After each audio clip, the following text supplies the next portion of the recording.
Good morning, Tampa Bay. Welcome to our Saturday morning Sippin' on 7th broadcast to the world on the greatest show in the world where we talk about whatever we feel like talking about. Literally. And today it's chips. Well, it might be a little bit. But first, we do not have Caitlin with us today. We did not. She is very busy working on a very important project that she's doing. She's an interior designer, if you didn't know. So she's working on a big project. Gotta get that done. And, not just saying this because I know her. Because I work in the real estate industry and know a lot of people that work in that field. She's very good at what she does. For real, genuinely awesome. Yeah, my wife's incredible. And I'm very thankful that she's my wife.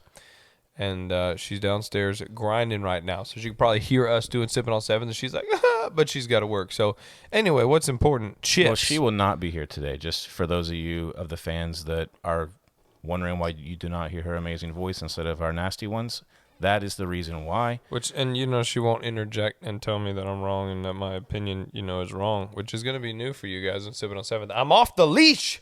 You can do whatever you want. I can do whatever I want because the chips. I can say chips. So it's kind of like an inside thing at this point because one of your favorite things in life is chips. I mean, top 5. If you said greatest things ever, my wife, my daughter, Switzerland, chocolate and chips. That sums up you in a nutshell almost. Yeah. That's me. So it was funny. I had a conversation last night with a friend. I'm gonna do your top 5. What you are later. Remind me. No, do it right now. Do it right now. All right. Your top 5. What defines you? Number 1, hoodies. Yes. Number 2, flip flops. Sometimes. Number 3, strange diets. That's just me. That's what your dad thinks about me. Number 4, even though you're in a hoodie and flip flops, you smell better than anybody in the entire room. That's a fact. Always. And cologne is my, what's it called? Hobby. Number 5, you don't sleep, you hibernate. And when you finally do, it's long as hell. Yeah, I've been struggling these past couple of days. I've been working late, normally on the boat parade. Yeah, he'll post a video at 1:50 in the morning for the boat parade, and then it's 8:30, and I'm like, yo, bro, you gonna wake up? And then I look at the time, and I'm like, I text him and be like, yo, you been grinding on the boat parade. And you get a text back an hour later. And then he'll text me back an hour later, and I'm like, you lazy. That's almost me in a top 5. But what's your chip story? So I was at dinner last night, and Where at? Lucille's. Ooh, bro, Lucille was the name of B.B. King's guitar. Sorry, my brain works interesting. I'm a connect the dots thinker. Bro, I saw this video where this dude was he was like, yo, what's 1 plus 1? 2. What's 2 plus 2? 4. What's 4 plus 4? 8. What's 8 plus 8? 16. Now name any vegetable. Broccoli. Right, so I said carrot. And then he said carrot. And then he said carrot. And he was like, if you said carrot, you think the way 90% of people think. And I was like, see, I'm normal. I think 90% of people, Jared. You're not normal. No, that's not a bad thing, but you're just not normal. I'm a connect the dots thinker, 8 plus 8, 16, carrot. That's how it's 8 plus 8 equals 16 carrots. Yes. So we were at Lucille's. It's a restaurant in Winter Haven. I don't even know how to describe it, to be completely honest. You never took me to Lucille's in Winter Haven. I'm going to leave that alone. All right, you're at Lucille's. Yeah, so we were there, and then there was a guy that we were with, and he said, I don't remember how the conversation started. I think we were talking about college, because I had a roommate in college. I'm not going to mention his name, but if he somehow heard this, he would know who he was. We shared a wall, and this one time, he, listen to this, bro. Is he a football coach? No, he was a football player. Oh, no. I wouldn't be in the same room as a coach. No, not that guy. Are you asking if it's Bubba? Yeah, I was going to ask if it's Bubba. No. Because if it's about chips, I could see Bubba eating a whole bag of chips in one sitting. This is not about Bubba. To my knowledge, Bubba's a perfect human being. So I have nothing bad to say about Bubba. We believe in you. He is a football coach now. But at the time, my roommate was a football player because obviously I was a football player. And this one time, he made some pasta. He was from an Italian heritage. And he said, basically, hey, I made you some food. Would you like some? And I said, no. Because he was kind of a nasty guy. And to be honest, I didn't want anything to do with him because, you know, Wow. my college football team, you know, it's college football. The majority of people are African American. They're black guys. Yeah. Oh yeah. And I'm a white guy, and he's another white guy, and he had this big jacked up pickup truck, and he would fly a Confederate flag in the back of his pickup truck, being on the same team as Yeah. That guy. 100 black guys. So I was like, I don't want to be associated with this Yeah, guy. I ain't riding with you in your truck nowhere. He said, "Yo, it's 11 o'clock. Nobody know. Let's go get sweet tea at McDonald's." You said, "No." No, And exactly. that's a sacrifice. I mean, Never. not really. Sweet tea at McDonald's. So I didn't like him for multiple reasons, but that was one of them. So I was like, no, I don't want the food. So then he was like, well, if you want some, it'll be in the kitchen. And I was like, I don't want any of it. And he left this like thing of pasta in the sink for like months. And he was like, you have to clean it. It was your food. And I was like, I didn't touch it. Bro, that's such a mean move. I did not touch it. I'm not Yo, touching yeah, it. I gave it to you, so it's yours. So you're going to have to clean it. So ultimately what we did was eventually me and the other roommates, one night we got upset he was not there. He left his room door open. So we took all of the dirty dishes and put it in his bed and then covered it up with the comforter. And the dishes were clean after that. So he got the point. But anyways, after that, he was like, yo, I do this thing. Dang. I call them college nachos. And I was like, what's that? And he was like, well, you just take a bowl and you put chips in it and then you put a bunch of cheese on it and you put it in the microwave for like a minute and then bang, college nachos. And I was like, bro, I know exactly what you're talking about. My best friend, he does that like 17 times a week. I really said like 3 times, but Bro, 17. that's the move. Because no matter what's going on in your life, go eat a plate of we just called them chips and cheese because that not chips and cheese. It's one word, chips and cheese. Could you spell that for anybody at home? CHIPS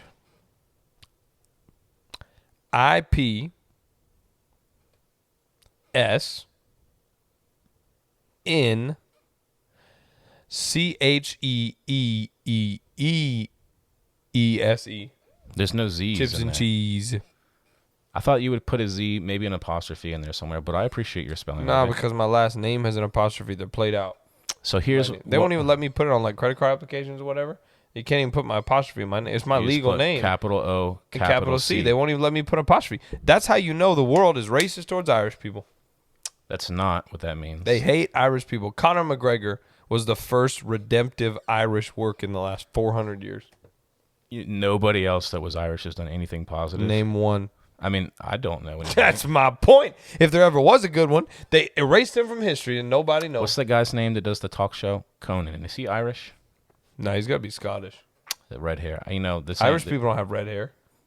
I mean, your beard's kind of red. I mean, I think like 30-something% Irish people have red hair. But you know what's funny? Rory McIlroy, I think he's probably Irish, but he's booty. He was like good at golf for 4 days. My college football coach, his name was O'Leary, so he was Irish. Yeah, that's Irish. So chips and cheese, Bro, as chips you and call cheese. it. Chips and cheese is. Tell me, go eat a plate of chips and cheese, and tell me you don't feel better after eating the chips and cheese about whatever situation you're in than before. But here's why. It's because going into it, if you're a normal person who doesn't love chips, your expectations for it are really low because you're taking chips and cheese and putting it in a microwave for a minute. I almost got chills when you described the process. Whenever you pull it in the cheese. like it's never going to be great because it's chips and cheese in a microwave. But when you eat it, it's like slightly above okay. And it's slightly above okay every time. It's consistent. It's what everybody's looking for. It's what So- people are sitting at the bar drinking, trying to find. It's what dating websites are trying to accomplish. It's dependable. It's consistent. And you can get it for $39.99. We'll send you a plate of chips and cheese. That's Cut. expensive.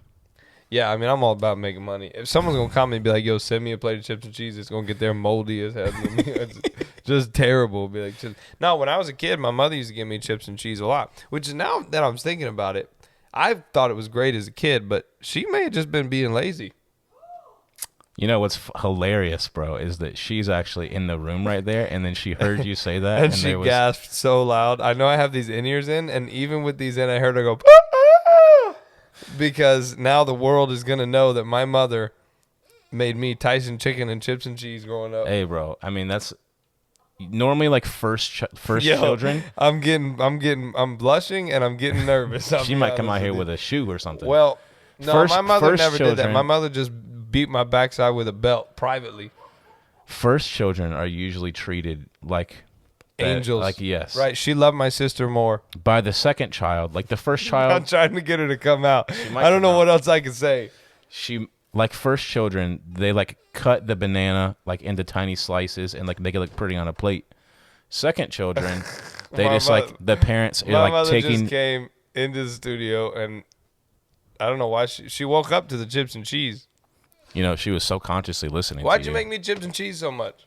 Not because I was lazy. But because why? You ate 5 things. That's the actual thing is So that you Ryan, subjected our culinary diet. you were the pickiest human being on earth when it came to food. You lived in Italy for a long period of time, and what did you eat the entire Pizza margherita senza pomodoro. It. And then you talk about Italy has the best food in the world, bro. And then still, even today, you're the most bland Yeah, palate but it's human like ever. it's like well, yeah. For me, there's some stale corn chips downstairs, and I would love to have them in my mouth right now and just chew them around, just chew them around, just chew them around, chew them around. I'm like a cow. I just keep regurgitate cud. That is the terminology. But you know, the thing that people don't realize is chips are very nutritional. They're not. They have the 4 things you need. They got corn, flour, It's corn flour. It's the one thing. corn. My mother left at corn flour, corn flour, oven, and cheese. There's also like water and salt, Nope, none of that. and then some kind of fat. Unsalted, waterless, fatless chips. No. It's cornmeal with nothing. You just scooping cornmeal in your mouth. This is really good. This is really. Don't add water. Interesting. You ever seen those? This is where my brain just went. You ever seen those videos of people trying to bury their grandmama and they trying to spread the ashes and the wind just blow them all up and everybody eating grandmama? No, but I You seen have it? seen like, because you know everybody's an influencer. So this girl did a video, and then she was like, "We just cremated my nana or whatever," and they have this urn, but then they also gave us this like shaker where we can go and be able to spread their ashes. And then she like shook it, and there was already ashes on the inside of it, so it came out like salt and pepper into the air on the video. It was funny. I love my mom. My mom was like, "Yo, when I die, put me anywhere." She was like, "Just spread my ashes anywhere. You can run outside and put them in the grass." She You don't ever care heard of at those all. people that want to spread the ashes at like Disney World? Look, people are cultish. People are weird. People are like, look, if my mom said, hey, my mom says, hey, I want you to fly to Switzerland and spread my ashes to the top, I'd be like, okay. Okay, Mom. After she dead, what is she going to do? We going to the retention pond out back. Look, I'm going to put you in a golf ball and swing high. I don't know what you want me to do. That'd be kind of cool, right? Because what am I going to pay $30,000 to go throw But you, throw a bro, bunch of ashes? you would slice that thing right into the water. Bro, we're not talking about golf on this show. The last time that you played golf, what did you hit? I hit golf balls. That's what you do on a golf What was course. your score? I had a 2 on hole 15. Out of the what par was it? Was it like a par 74, It something was like a that? It was a par 72. Par 72. What did you hit? I had 127. Bro, listen, if I could have had this on video like a GoPro, we'd have gone millions of views viral. It was unbelievable. Unbelievable. Let me give you an example. We're on hole 10, and it's at a which course was this at? This was not at Black Mesa. This is at the other one we played. You played 2 We courses. played 2 courses. and Were I was you equally booty terrible? on both of them. Yeah, but the first day I think I shot probably 107 or something, 106. Feels great when you just said 127, but I mean you're supposed to be shooting 70, 72. Anyway, this is hole 10, and I hit. It was a 338-yard par 4, and it had a lake and then a little stream in front of the green. So up in New Mexico, I get about 20 yards farther on my drive. So I said, well, I can probably reach it. To carry it was like 295 in the air over the water. Right now, that's 25 yards farther than the average PGA drive. I mean, that's a long drive. Now the PGA guys, if all they're doing is going long, they can get that. But I mean, they don't. They prefer consistency anyway. So I get up there and I'm knowing, look, I'm in New Mexico. I'm on my grind. I shot like a 70 on the front 9. I'm lit. I'm ready to rock. You know what I mean? So I swung as hard as I physically could. And it went more right than it went straight. And went all the way almost on the other hole, which was coming back around the pond. You know, it's way over there. And so my grandfather's like, you know, this is the clubhouse is back behind us and everybody. And he's like, this is my grandson, you know, whatever. Anyway, so then, you know, me doing what I do, you have to hit a provisional. Because what if you can't find that one? What if I don't find it with my scuba gear? How many provisionals did you hit? Over the trip? Yeah. 32. You hit a provisional a hole? Oh, I didn't even think about that. No, that'd be 36. Yeah, I probably hit a provisional almost every drive. Almost every drive. I had like 4 good drives on the Why week. do you do that? So it's actually the PGA rules. I understand the whole provisional process, but why do you overswing and hit the ball terribly? Well, I have a couple theories, but every time I go to prove them, they don't get proven. So I think it's just I get bored because I normally play the That's first. so you. I normally play the first like 6 holes or that 2 to 8 range really well.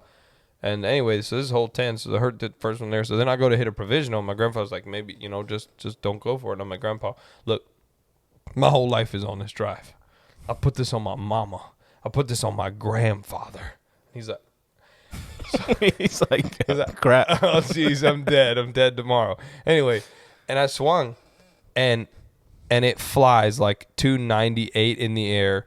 And here's the thing, though. When it's flying that hot, it has to stop quick. Otherwise, it's going to run off the green, you know. And that thing sticks like 12 feet from the hole on a par 4. And then I made the putt. So you made a par. No, I missed the putt. I missed the putt and then had to tap in. So I had a 5, and it was the wildest 5 anybody had ever had on that hole.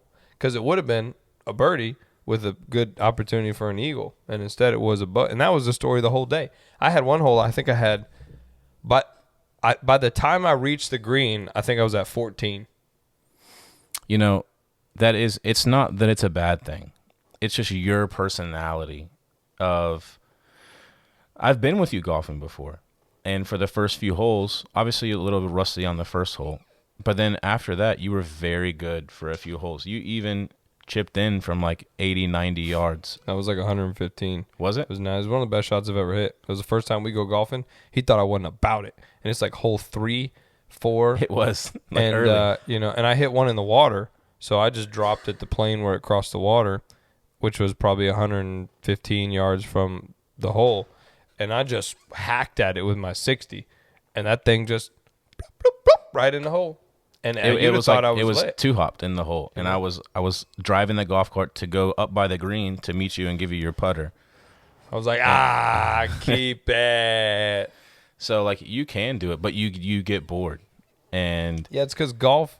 Well, and then when I'm out in New Mexico, I'm enjoying the landscape. I'm like, you're man, this looking is so around beautiful. like, man, look at that Like, bird. why do I want to ruin my day by swinging this golf club again? You know what I mean? Like, I'm enjoying it out here. I go to golf courses for the experience. I don't go to be competitive because that's stupid. Well, every time that you go golfing, afterwards you say, I'm never golfing again. And then it just takes, you have to forget about that. It's kind of like probably a woman in childbirth. It's like I'm not doing that again. Mid-term memory loss. I'd be like, look, I'm never playing again until I forgot how terrible this was. And because I think I just love people so much. When people get excited about it, I get excited too. And then I'm like, people are like, do you play golf? And I'm like, yeah. I'm like, yeah, let's go. And then we go. And then I'm like, I'm never going to play this game again. But then 3 weeks later, someone texts me like, yo, bro, I found this golf course and we have to go because I know you play golf. And I'm like, what? I love golf. I'll do it. And then people they get me going. So You know? one of our subscribers that's listening to this currently, his name is Will. And he invited us to go golfing with Man, him. now he's at going to some know. point. He's going to know he can beat me. He's Well, confident. He has never been golfing before. Still going to beat me. He's been practicing for a while on the range first to be able to like figure it out. I mean, home is on the range. What were the deers and the antelope? Whatever. Where the deer and the antelope play. Is it an African song? I thought it was. It's an American song. Where are the antelope? I think they killed them all.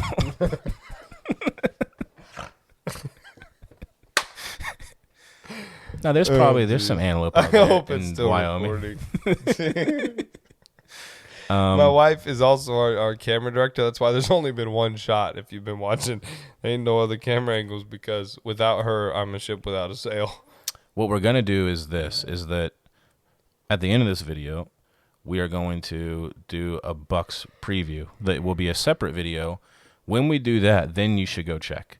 But I think for right now, we're fine. We're having a good time. Bro, laughing. we're chilling. Can I have some water? Bro, are you serious? It's a sipping on 7th. I want sipping on. Listen to that. That sounds terrible. Go Bucks. Go Bucks. Anyway, we wanted to. What was I talking about? Chips. Listen. I want to ask you this. Okay. You know, I'm open to all things. All things, All things are lawful for me. but not all things are expedient. Beneficial. Depends on translation. It's a Greek thing. Sure. Not all things are Yeah. the ball rolling forward. Put it that way. I just Great. made that up, but it sounds prolific. You just made a new Passion translation. What is That's a great translation. what is your love it. favorite movie? It's like the verse would be like, and Jesus went to walk on the water, and the verse is like, and within him Jesus was compelled with the beauty and the exasperated notion of being God to step out onto the flowing and vibray water as he's and it's like, bro, this guy's lit. Take any verse and make like, you know what it's like? The movie Noah. You know how it It's ain't. not- It had nothing to do with the Bible, the Bible. but it was dramatic, and it was like, wow, this is, you know, that's exactly what the Passion Translation. Take a verse, Jesus wept, and it'll be like, Jesus was torn inside to decide and cried a million eyes. One of the pastors from my church, his name was Pastor John. He has a church up in DC now. He went and watched that movie, like, cause not knowing, and just saw Noah. Okay, let's go watch that. And then in the middle of it, he was like, "Man, I gotta leave." And then he started preaching in the movie theater. Y'all need to repent, and then walked out of the movie theater. Hey, Emma Watson's in there, right? I don't know, bro. I've never seen it. Yeah, someone messaged me the other day and was like, yo, Emma Watson and what's the lady from No Vampire clue. movie? Anyway. Kristen Stewart. He was like, Kristen Stewart and Emma Watson ugly, and I don't care what nobody says. I was like, out of nowhere. I mean, Just like random. Like he posted it on his story on Instagram. Oh, he's a pastor. Yeah, one of my pastor friends posted on a story. On a Sorry private if story. you watching. On his public story, he said, "Yo, this chick and this chick ugly. I don't care what nobody says." Was it? I commented back this. I was like, Was it the one that posts the memes on Saturdays? no. I'm not gonna ask. It was a friend in California. Oh, I was like, bruh, I couldn't believe it. I mean, he's in California, so I get it. But I was like, yo, this is wild. Sorry, what'd you want to ask me? I want to ask you. Jeez. You're, We're all over the place. If you're still watching and entertained by this, you're incredible. please I'm comment. entertained, and that's why I I'm care. having fun. I love Saturdays on Friday nights. I want to know what your favorite movie is and why. And I want my water back.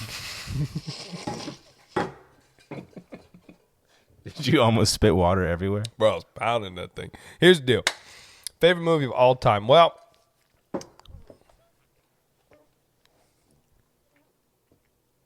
I hate Joaquin Phoenix. Sorry, for me, Gladiator is, up there.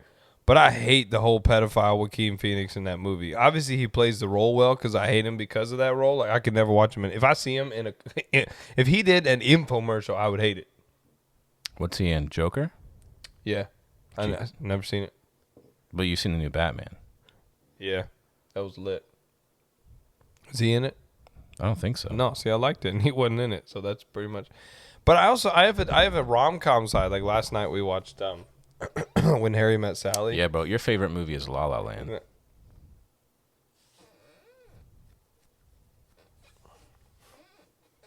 You're probably right. No, you're I know probably I'm right. right. I mean, like I like Gladiator. I don't like war movies. They're impactful for me, but I don't like them. You know what I mean? Like what's that World War I one? 1917. 1917 or whatever. I mean, what a movie. I mean, I had family that fought in that war, and It was incredibly shot. I mean, it's one of the. I mean, yeah, but it's like I don't want to watch it again ever. You know what I mean? I don't enjoy watching real anything. I don't like watching, real history of this We nation. watched Miracle.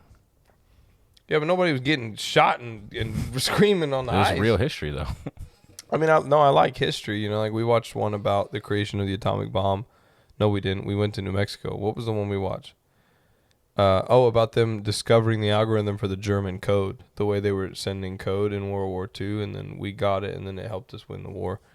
Remember, or the British got it, and it helped us win the war. But Do you like fake military movies? no, What if there's like but I like Gladiator. You know what I don't like Black Hawk Down. A lot of dudes, you say, "What's your favorite?" Black Hawk Down, 13 hours? 13 hours. What is the one with the 12 horsemen? Like on horseback, 12 strong. 12 strong. Or what's the sniper movie? American Sniper. American Sniper. That was pretty good. American Sniper coming out this fall. People, dudes love that kind of stuff. I'm not. I like La La Land's one of my favorites, bro. Let me tell you, the greatest film experience I ever had in my life. My wife and I went to see La La Land. We get to the theater, and it was us and like 3 old ladies in the theater. That was the only people like watching this movie. And my wife didn't even tell me what the movie was about. So you just had kind of like chips and cheese. You had no expectations. And then I had a no great expectations, and then the movie started, and I hated it because it starts.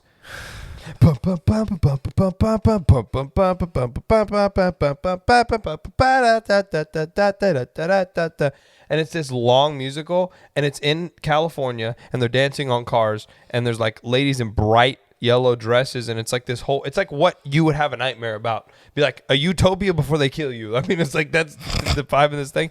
And I look over at my wife like 2 minutes, and I'm like, I hate you for this. Like, I hate this movie. I hate everything about it. That's strong. Bro, because, I mean, look, you told me we were going to see a movie. I'm hoping we're seeing, like, Avatar, and we're over here watching. You going to watch the new Avatar coming out? What? That's my new favorite movie. Look, here's the deal.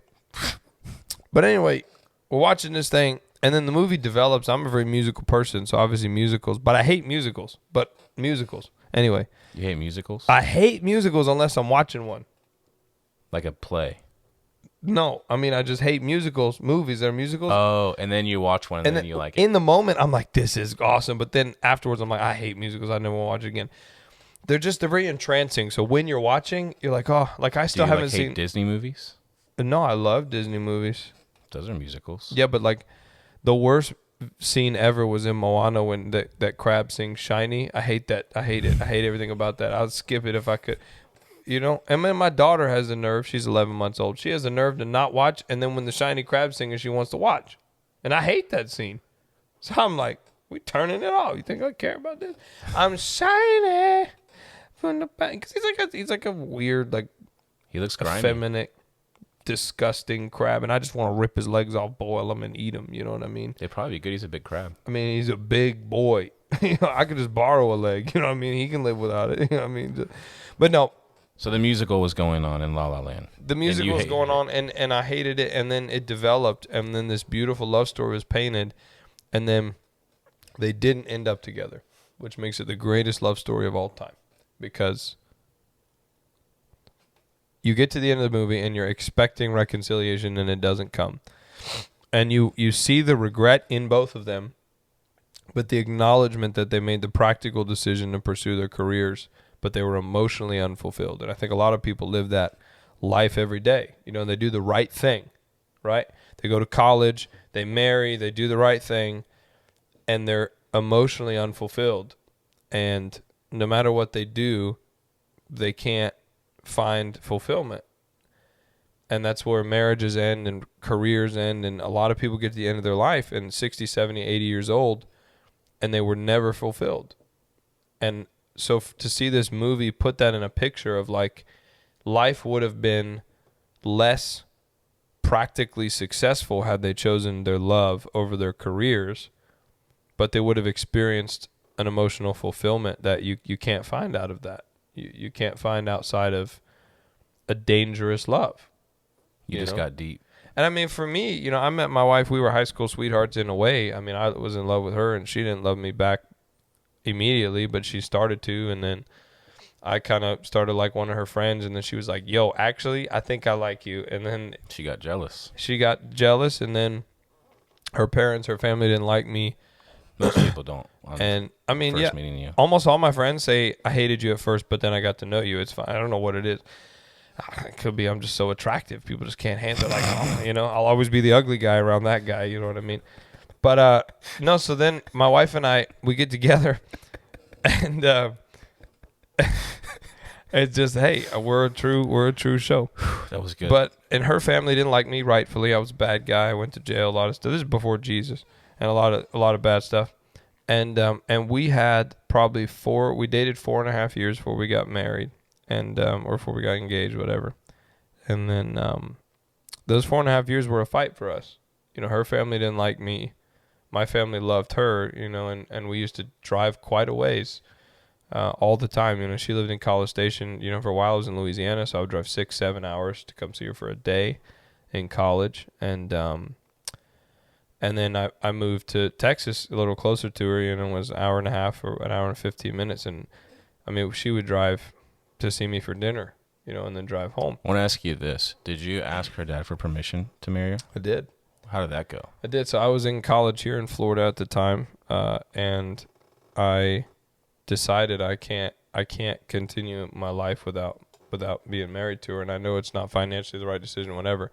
So I actually, we had a plan to just tell her parents, hey, you can suck it. We're going to get married. We don't care what you say. And then he asked me, he said, do whatever you want. You know, she loves you. You know, she's not going to listen to me. You can do whatever you want, but please let her graduate college. I'm paying for it. You know, she's gone this far. Will you just leave, please? You go to college, leave, and just let her finish what she started. And so I said, okay. He said, do whatever you want, but not right now. Yeah, you know, because he knew. I mean, our love is a very the love my wife and I have is a very special kind of love. Not a lot of people have it, and we kind of grew up together. You know, I mean, every major change I had in my life, and her the same was together. You know, so she knows me like nobody else does, and she knew me before I was serving Christ, and then during my transformation and all the different things. And so he said, you know, hey, you do what you want, but wait till she graduates. And so I left, did a year here, and she was gonna graduate. So I don't think it was like totally a surprise, you know, because he told me wait till after she graduates. And so this was probably August or September of the year I proposed, and I was like, you know, now that I'm serving God, I realize, you know, the power of respect. Respect is provocative.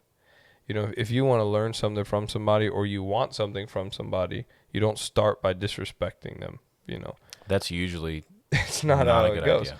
And you'll find that, you know, some of the great men of the world, actually, funny enough, Donald Trump, in my opinion, other than his presidential thing, has some experiences like that. You know, you sent me the video of Dana White that I sent you first, by the way. And I cried. I almost wept after that video. It was a really cool video where basically Dana White, he was being interviewed, and there was like other MMA guys around him, and they had obviously asked him a question about Donald Trump, and he started off by saying, basically, when nobody else would help host an event, Donald Trump did, and then like helped with every step of the way. He came to the fight, he was there, stayed throughout the whole fight. And then from that moment on, whenever Dana White would accomplish something, basically Donald Trump would call him and congratulate him for what he did. And then so when he decided to run for president, he called Dana White and said, hey, will you speak at this thing? And everybody in Dana White's life, no matter who they were, said, don't do it no matter what. It's going to ruin your reputation, everything. And he was like, because of the respect that he showed me and he helped me, how could I not do it? The only thing he's ever asked me to do. Yeah, and I think, I wept when I saw that, you know, because they really have gone after his reputation, you know, but he built himself as quite a man, which is why he was accepted by both sides of the political spectrum. He was very successful, you know, before he ran. One of my, we don't have to do my favorite movie because we can talk about other things, but my favorite book probably of all time The Art of the Deal. Is The Art of the Deal by Donald Trump. Introspectively, you start to look at your life through a lens of where he went with his life, and you're like, dang, like I have a lot of changes to make. I got a long way to go, because he lived his life in a very particular manner that led to where he is. And but one of the core attributes that he has that I think a lot of people have is he's very respected, but he's very respectful. And you don't get respect from people by being disrespectful. You sow respect into people, and you get respect back.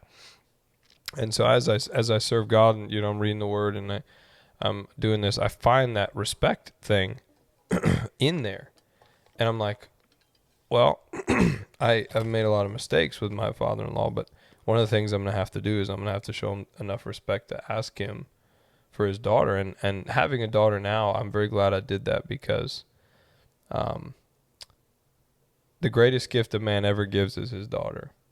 It's never, financial. It's never anything. It's never, you don't give your son away, but your daughter is the greatest gift you ever give. You spend 20 years putting her together, and putting her together how you want her to be, and in the image of her mother. You build this woman, and then you give her away to this other man who doesn't deserve her, but you hope he'll become someone that does. I mean, you were crazy. Yeah, I mean, that was crazy. And but so I called him. I was like, hey, I was still a kid. It's funny. I'd love to sit and talk to him about this one day. We haven't talked about it in years, because they're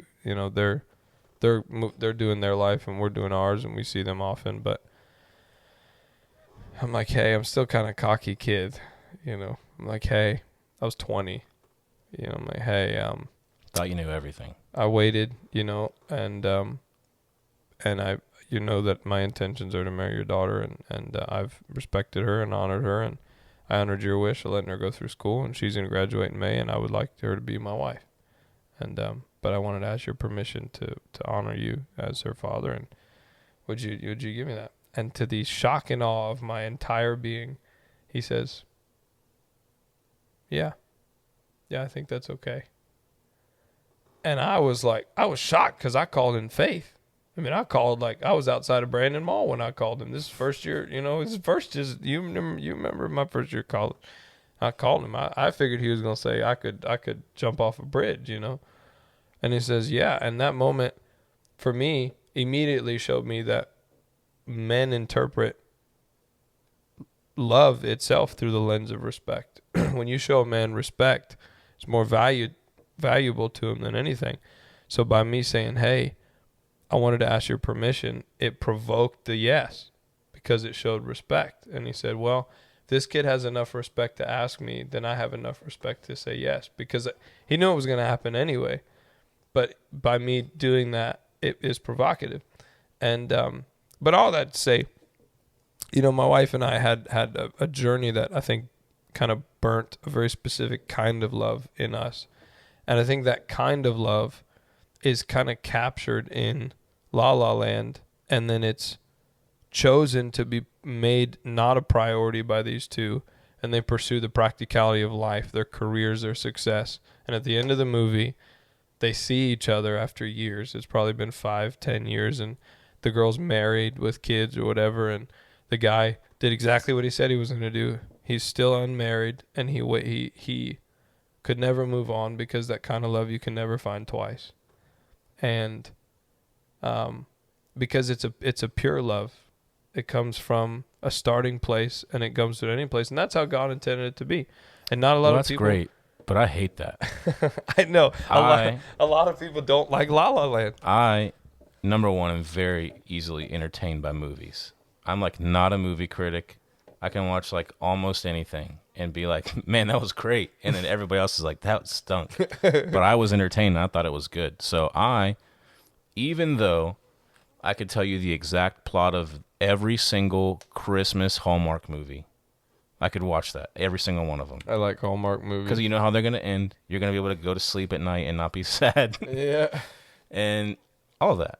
But I do actually prefer movies that, like my favorite movies are like thought-provoking movies that make you think. Yeah, you're a Christopher Nolan guy. I like Christopher Nolan. Inception's up there for me. Interstellar. Though. I've never seen it. Those are 1 and 2. I know we've talked about it, and I think even more so, Inception, I didn't know anything about it. I think it came out in 2010 or so. Maybe Yeah, a little bit, that's maybe a right. little bit before that. And I was in high school, and I was like, I'm not watching a movie called Inception. It kind of looked scary when I first saw it. It Probably did. I from thought it the was like a previews. horror movie. But then I heard how good it was, and then I like set aside a day, and then because I was told like you'll watch it and then like maybe not fully get it, you have to pay attention. So then like I comprehended it, but I set aside a whole day where I could watch it twice back to back. Jeez. So then you can really understand what's going And on it was because still there's lit the layers second to it. time. It was so good the second time, and then you understood as things are happening, and then you get it, and then it's like, wow. Yeah, I think that describes the perfect thing. I love film that's emotionally provocative. I like emotional film. I like film that speaks to the heart, not necessarily to the mind. You're entertained by every movie because you look at it through the lens of your mind, and the pictures and the lights and the explosions, the action scenes and the movement and everything. It's entertaining. How could it not be entertaining? It's fun. They just spent $100 million to make a movie. It's fun. You know what I mean? But for me, if it doesn't capture a reality of what life is and that's why I loved When Harry Met Sally, because it captured a time. It took the late 80s, mid to late 80s, and it put it on this screen in this particular film style with these very slow, casual scenes, these casual talking scenes and things. And it captured a time in America that's lost, that's no longer a time that when I tell my kids about it, it's a history lesson. It's not a reality. America being a specific kind of place, New York City. You're going to tell your kids about the 80s? Being a kind of, yeah, of course. The 80s were the greatest decade in the history of the planet Earth. You were there?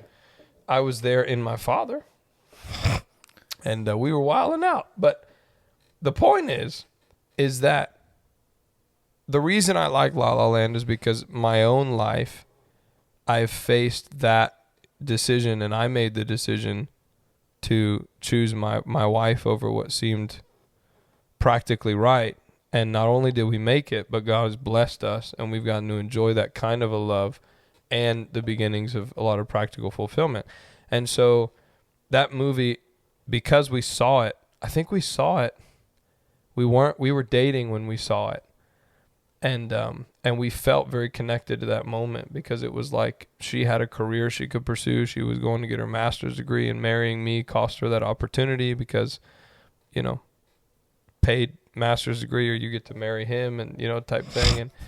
And she chose me over a 6-figure Texas life, which is what she always wanted, and followed me to Tampa with nothing, no promise of a job, no promise of nothing. And so we had that very movie-esque love. So then when that's captured in the way it was, and then you tie it together with music, which jazz music's one of my favorites, and you put all that together with this guy who wants to be a jazz musician, and it was always my dream to be a musician full time, and everything about that movie just captures a real sense of me. So that movie is special to me. But I don't know, favorites and interesting. I favorite over almost every movie, so it probably is my favorite. But I don't watch it very often, and I don't want to. I even told my wife, I said, let's watch it. And she said, no, I don't want to ruin it. So it's more of a memory to me than a movie. And I think that memory... That's why it's your favorite. That's why it's my favorite. It's not even the movie. But movies, when you talk about movies, I mean, Gladiator is up there for me, boy. That movie lit. I just hate Joaquin Phoenix. And, you know what I like? I like Inception's good. I like movies that Seven Brides for Seven Brothers. That whenever you leave the movie theater, you can't talk about anything else the entire way home. For a week. For a week, you're talking about Tenet. You're talking about who? What? So how does that even work? I feel like Tenet was one of Christopher Nolan's weaker films about time. Obviously, Inception 1, Interstellar 2, and then probably Tenet 3 as far as his. Interstellar. No, Memento was pretty good too. I put that at 3. And then Interstellar. No, I'd put Tenet at 4 on his time-specific movies. I feel like he tried to get a little bit too complicated with it, but we went and saw that movie together, and the entire car ride home... We argued. Yes. We were like, what happened? You're like, this is how it happened, and that's why this happened. And you're like, no, that's not what happened. Here's what really happened. And then we both, as couples, we both stayed up watching videos, about Tenet So for then like you a can- long time. So then we could text each other, and be, yeah, well, watch this video. Watch this one. And then watch this and this. And then come to find out, nobody knows, even to this day. Christopher Nolan don't even know what happened. He just drew a circle on a page did. and said, He, find where it starts. He was like, hey, here is a whiteboard of how the time works in Tenet. And then he didn't even explain it Bro, well. tell me that's not a Christopher Nolan film. You get a piece of paper, you draw a circle, and you hand it to someone and say, tell me where it starts. It depends upon the movie. Memento is a film that is filmed essentially backwards, where you see the end of the movie first, but then it's more and more is revealed. It like goes like almost at the end, boom, and then goes back, and then boom, and then goes Bro, back. I want to see that. I've never seen Interstellar, never seen Memento. I was thinking, though. Interstellar, I saw it in the movie theater, like IMAX too, when I was in college. It was so freaking cool. Were you sober? I don't remember. See, because if you're high, all of a sudden, any of those movies, it's like you could watch. But now I've also seen it after that multiple times, and it was still so good. just Oh, as okay. I was gonna say, you watch any movie, you could watch like Finding Dory, and if you're plastered, you be like, oh, there's a fish in my head, whatever thing. Some of the animated movies, as far as my favorite movies of all time, Finding Nemo, some of those are up there. I mean, The Incredibles. Like you start thinking about some of those movies, Moana was lit, but Gladiator. I remember the first time that I watched Frozen. I was in college, Yeah. and then me and my roommate, the one that I didn't like, he was like, Yo. put this movie on. I was like, nah. He It was like, was yeah, lit. put it on. And I put it on. Y'all both Bro, crying. I was so lit. I hadn't heard anything about it. Do you wanna build a when snowman? when Let It Go played, I was like at the screen. I was fascinated. It is Let It Go. If you hadn't heard it before, you didn't know anything about the story, and then boom, Let It Go comes on. Mind blowing. I'll be honest though, Lord of the Rings, Lord of the Rings is great. Star Wars. So we actually had a thing recently Nah. where Jeez. I'm a big Star Wars fan. I know you're a loser. In a conversation, I said Star Wars is better than Lord of the Rings. It was a And mistake. everybody was like, nah. Let me tell you why it's not. Okay, let me put it this way. Star Wars, the originals, 4, 5, and 6, were more important, more Well, the person Landmark. that created them would disagree with you. But first, I thought Star Wars was better. Then I went and was there. Y'all were like, no, you have to watch Lord of the Rings. So I Oh, did. now you I'm got- actually reading the books currently. and And I would say that as a trilogy story and everything surrounding it, it's probably better. well, but Now, what I was gonna say here's is, what George Lucas has said, that he from the very beginning. did he do Lord of the Rings? No, No. it was Tolkien. No, You're I'm talking saying, about I'm saying, did he? no. So produce George it? Lucas, he has said that Star Wars is meant to be watched 1 through 6, because if you watch it 4, 5, 6, 1, 2, 3, then you're taking it from the perspective of Darth Vader is the big bad character, so on and so forth. But if you watch it 1 through 6, he becomes a person, and you can see that he's really not, and then how he falls to what he is, and then ultimately it's the relationship with his son that reconnects everything. Yeah, but what I was gonna say was, like if my in-laws, for example, or my parents, people who were alive when Star Wars came out. Yeah, I mean, when I say it was culturally changing. probably one of the most important films ever released, ever. It put sci-fi on the main screen. It was landmark, benchmark thing. When it comes to importance of a film, I think it's more important than Lord of the Rings, even to this day. However, Lord of the Rings was such a complex universe created by Tolkien. Probably, arguably, the greatest literary created world to ever be created, ever, outside of the one we live in that God made when he spoke, was created by Tolkien. And he included languages, multiple languages, worlds, seasons, ages, characters, developments, people groups, languages that go with culture, cultural things. I mean, it's like everything was so diverse that even if the films weren't the greatest movies of all time, it's still the greatest universe created by a man of all time. And so for me, that's why when I saw the Lord of the Rings films, it was like they were trying to capture this world that was too complex for anything. And the fact they stuck with a lot of natural film, they stuck with things. The Fellowship of the Ring, the first Lord of the Rings film, is very high up in my top 5. If it's impactful, it's emotional, it's provocative. It's that story, that little guy that was me. That little guy that nobody says is going to go anywhere or do anything, and then he is the key to saving the world, and it's just that whole idea. Who do you think that the hero of Lord of the Rings is? Schmeagol. No, I'm kidding.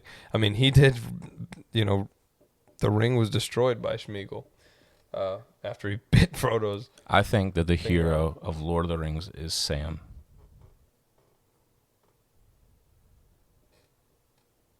You're my Sam. Sorry, I guess getting emotional here. Let me just... You're emotional tonight. It's okay. Well, you're going to be talking about La La Land, Jeez, top 5 films of all time. I mean, La La Land, Gladiator, Lord of the Rings, Inception, and Meet Me in St. Louis with Judy Garland.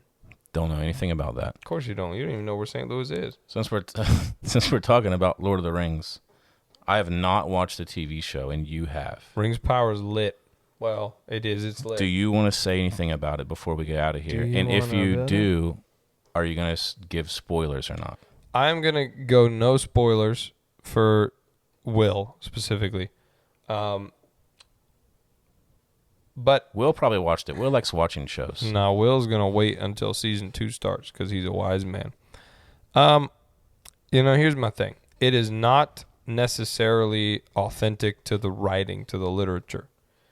The Tolkien estate, if you know anything about the Tolkien estate, they gave them licensing for one part of the Lord of the Rings history, but not another, so they can do very boring specific things. And props to Amazon for making it good entertainment out of what they had. The rings, it's called Rings of Power, so this isn't a spoiler, but some rings of power are involved in the Rings of Power. Shocker. And Spoiler. they make some rings in a scene, and it's like an hour they make these rings, and in the literature it's 90 years it takes them to make these rings. And so a lot of people were upset. It was kind of anticlimactic, in the thing. But, from what I understand, they have a plan for 5 seasons. And if you're going to escalate up to the end of Sauron in, the Second Age, then you're going to have to expedite some things. I feel like they did a lot right. It does feel a little bit like Amazon-y, like made by a monopoly. It's a little airy and disillusioned, a little hard to believe. It doesn't. Lord of the Rings, the movies have a realism to them.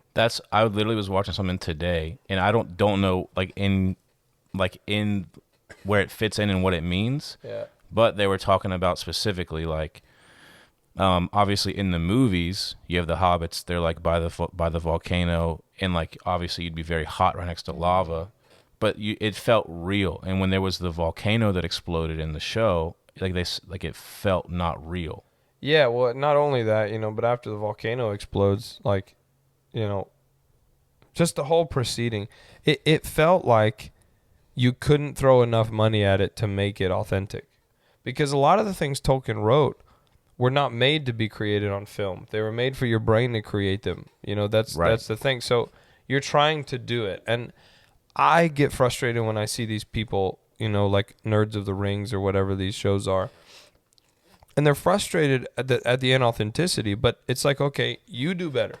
You take a budget for a movie, and you go create this world that you have created in your head, and you go put it together and make it enjoyable in 12 hours for a season. Yeah, and I think that's why some people are saying that both parties, both Amazon and the Tolkien estate, are at fault, because if they wanted it to be absolutely amazing to the T of what it was, then they should have given them rights to do not just the one part that they gave them. No matter what rights they had to anything, there was no way that they're going to create a satisfactory world. Not everybody can be happy as well. You have 20 years later, technology's better, which means they're using CGI for more things, so they can do parts of the story they couldn't do 20 years ago with CGI, and it feels unreal because it's fantasy. When you're doing talking spiders in The Hobbit and they're running around talking, it's not going to feel like the Lord of the Rings did. Right. Because the Lord of the Rings, they would have spent $100 million on a costume design to make one person look like they were real. Now they just CGI everything for $12 and a Slurpee for some dude in the basement. I mean, we've moved past, and soon, and this is not a prophecy, but I'm just telling you reality, soon you'll get to the place where all films are watched first person in the film itself through an avatar experience that you'll be able to experience in the metaverse. And you'll be able to watch a film through a character. You can select a character and watch the film through Gimli. You can watch the film through this. And they'll create side stories for these characters that weren't in the movies. And you'll be able to VR and actually experience a film rather than watch a film. And that's the future of film. And so as things get more in the metaverse, things move on. CGI, the creation of these worlds is becoming more real. And I give props to Amazon for taking their shot at creating a world that, you know, for my wife and I watching, we got excited every Friday when the episode would come out and we could watch it. That's the point. They're making money. I think they said they saw like a 30% increase in Amazon Prime subscriptions just to watch the show. So they're banking, they're making money. The Tolkien estate was smart. They still have the rights to almost every story that matters. They didn't want to give it to Amazon. That's not a lose for them. No. They wanted to keep the rights to their you know, father's stuff and you know, all these skeptics and people, in my opinion, it's just clickbait. They just don't know how to appreciate, you know, entertainment. If it's not realistic, you're never going to get realistic. If you want realistic, you're better off reading the books and reading them over and over again and paint your own picture, you know? And it's as simple as that. Since you said VR headset, I think we should wrap up with this. There's another probably, at least in my top 10 movies, is a movie called Ready Player One. Yeah, I was actually going to mention that when we first started talking, and then I forgot. But Ready Player One is probably my number 5. And I have the book. It's right here. So This is on my list to read after I finish all the Lord of the Rings stuff. You haven't read it? I haven't read it. Oh, my gosh. So we were on a family trip. Like, when was this written? Maybe early 2000. Because the fact that it could be conceptualized of the whole VR and being in another world and living another life then is crazy. Well, you know, I don't know, but I want to say early 2000s. It'd be like the very front on like the publisher's page.